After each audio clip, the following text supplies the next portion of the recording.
Hey Pack People! Remember, you can show your support by sponsoring a Pack People interview. Please contact us through www.packpeople.com to find out how you can help make our work possible.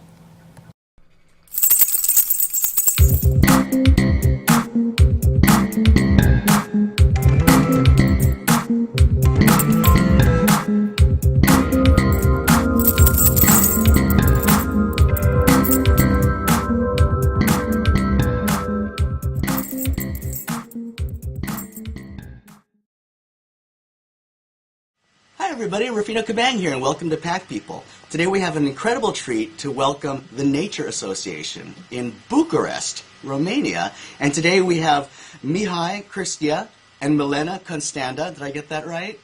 Yes. With us today from the Nature Association, which is a non-profit animal welfare organization with a shelter facility for homeless and abandoned dogs in Romania. And we are so excited to learn more about the Nature Association and the people, you behind it. Can you both tell us your personal history of how your beginnings with the cause of animal welfare began? Yeah, so we're both from Romania originally. We were born here, but we moved to Canada and we grew up there our whole lives. We did all our school there. And we just recently graduated from university and we've always been dog lovers. And we heard about this shelter. And we came here in October to start volunteering. We've taken it on sort of full time. So ever since October, we've been there as volunteers, and that's been our mission. And when was the Nature Association founded, and by whom?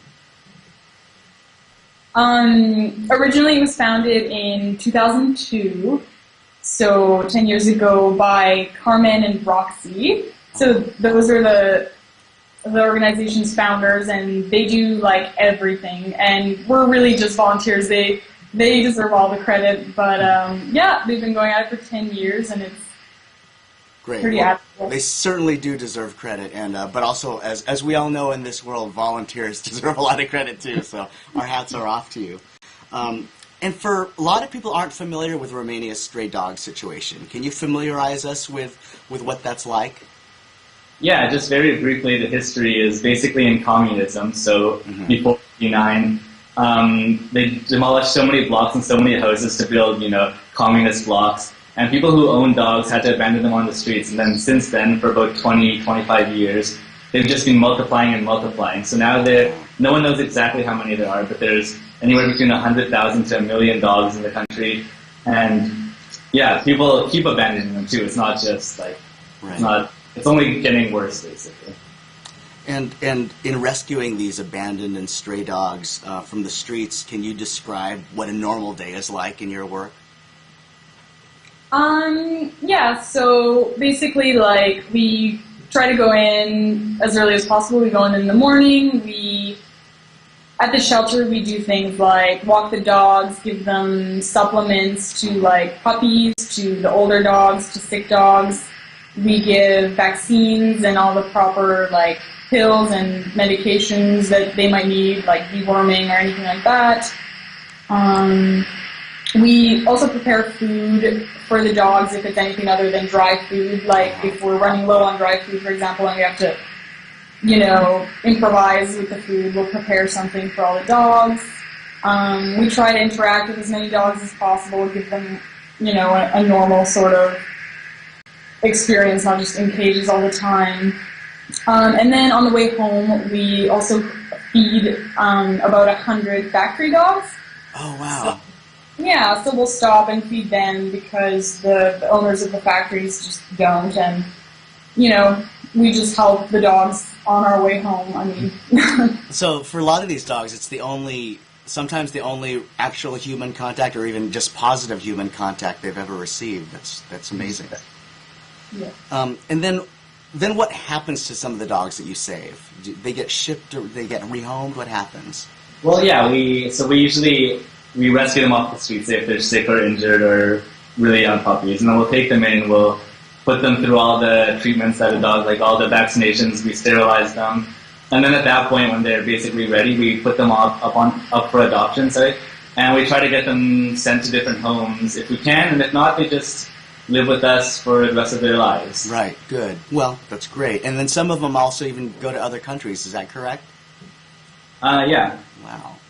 Yeah, we do work on adoptions. We work with a great organization called Dogs Adoption Netherlands. Oh, okay. So, yeah, so they feature a lot of our dogs on their website, and they adopt to Holland for us, which is great. So we send about 100 dogs a year with them, and so that's amazing. And then also on our own Facebook page, we have an adoptions album. So we try and, send as many dogs to good homes as many dogs as possible, and we do full background check and all that, make sure that they're going to the right homes. That's great. And we want to urge everybody out there to go to the Nature Association's Facebook page. And there's some wonderful pictures there you can see of their work.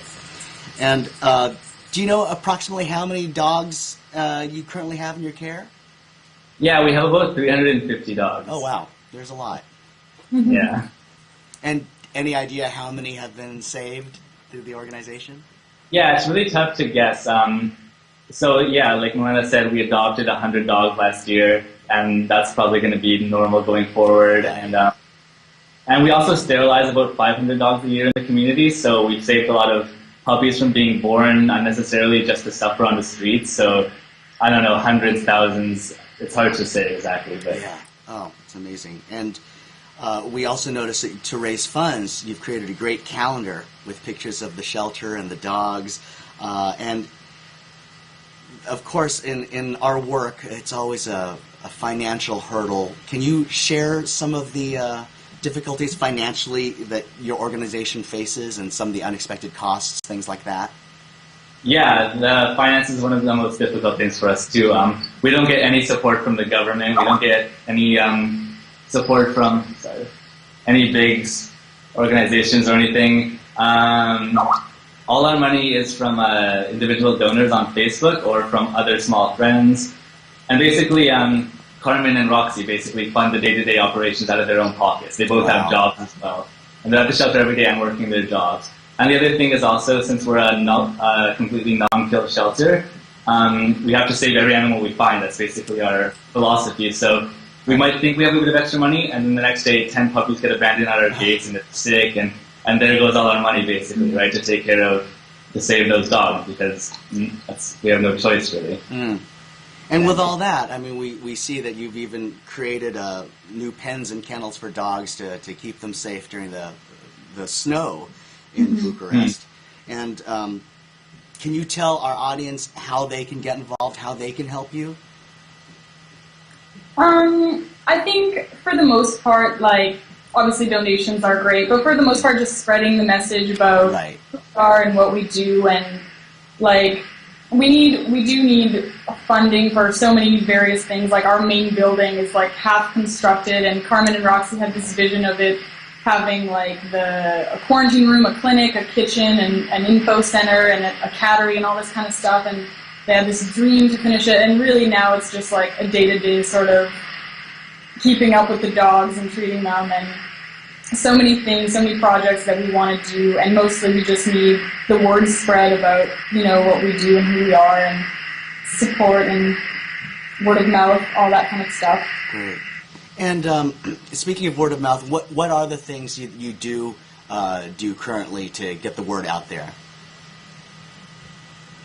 We try to, Carmen and Roxy do a lot in Romania. We've been doing it for 10 years. They attend fairs. Anytime there's an opportunity to have a booth or a table at some fair or anything, they'll do it. And we've now been focusing since October on the international community. So this is what the Facebook page is. We only started this page in November, and we already have over 3,200 followers or something. So we're trying to get the message out, encouraging all our friends back home to share it, encouraging all our followers to get more followers. Great. And we're taking it step by step, basically. Would you say the Romanian culture, does it adapt more to the idea of animal welfare now? Is it something that's constantly evolving or changing? I think, generally speaking, yeah, now they're adapting more to the concept of animal welfare and stuff like this. Like, in the past, it used to be worse, and even now, the new law that was about to be passed, it got there was a law, that they had passed a law allowing the euthanization of all the dogs, which was a disaster basically, but it actually got struck down by the Constitutional Court, which was actually pretty unexpected and a really great thing that wouldn't have happened probably 10 years ago. Yes, it's changing, and it's changing It's for the still better. very difficult, though. Good. And that actually leads to my next question. What, in your opinion, what laws might be needed to help decline the overpopulation and the problem? Yeah, basically we've always said the biggest thing we need is a sterilization, a massive, like, citywide sterilization campaign. Euthanization doesn't work. It's totally ineffective. They kill some dogs, and in a few months the population rebounds because there's more room for dogs. So we need people to sterilize them and for everyone to do it at the same time. It's no use if we do the dogs in our area but no one else does, because then new dogs will just keep moving in. So we need, and it's actually cheaper to sterilize them than to euthanize them. So we just need the government to get on board and help local shelters and do it all at once as much as we can. Mm-hmm. And as far as your personal connection to the work, can you describe an experience for our audience that has moved or inspired you on a personal level? Mm-hmm. I think like so often we see, examples of dogs who have been through some kind of animal cruelty, or we'll find like animals who clearly have been neglected in some way. And one of our dogs, Kolea, is I don't know, it's a word that means, well, if he had a neck wound and a scarf tied around his neck when we found him, and it turns out that, well, we assumed that someone had tried to hang him and he managed to escape. So we treated him and we stitched him up, and now he's just like absolutely the most adorable thing, and he's so energetic and so trusting, and it's amazing to see how they can just like completely trust humans after what they've been through, and it's amazing to see that all the time. That is amazing.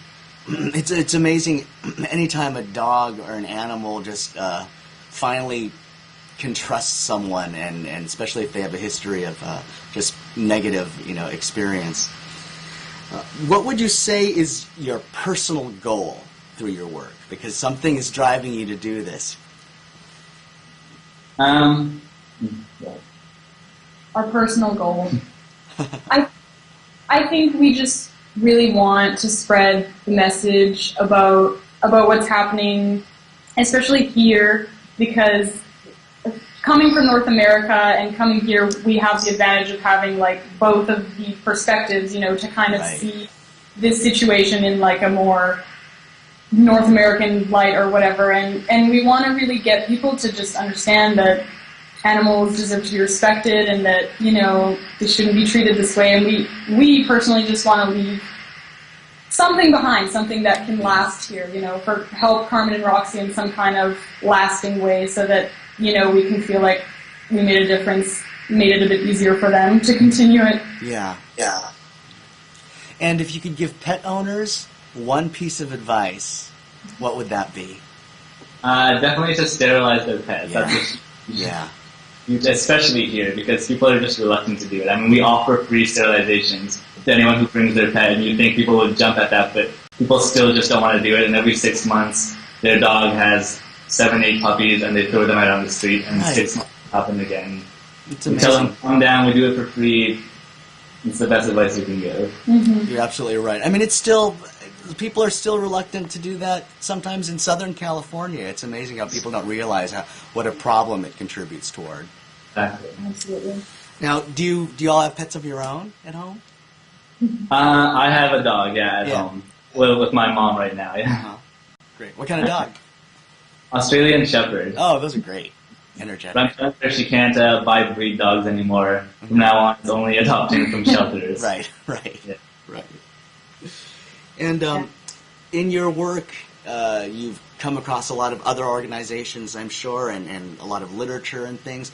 Are there any websites, books, links, anything that you'd recommend to our audience that would be worthwhile? Well, if you speak Dutch, the Dogs Adoption Netherlands site has basically all our dogs up for adoption. And we have other dogs from other Romanian shelters as well, so they're really helping Romania's situation, so they're awesome. And also Dogs Trust in the UK is a great organization. They've helped us before. We're going to a training session of theirs in March, and they have a lot of amazing resources. So them too, check them out. Dogs Trust. Excellent. Definitely. We will recommend those because we do have international followers, and that will be of great service. So, everybody out there, again, we urge you to visit the Nature Association's Facebook page and learn more about this organization and what they're doing in Romania, and because it's a problem that's universal.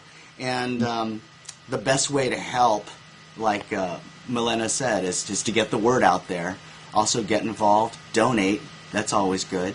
And just as a side note, we noticed you're doing so much there on your own, all of you out there.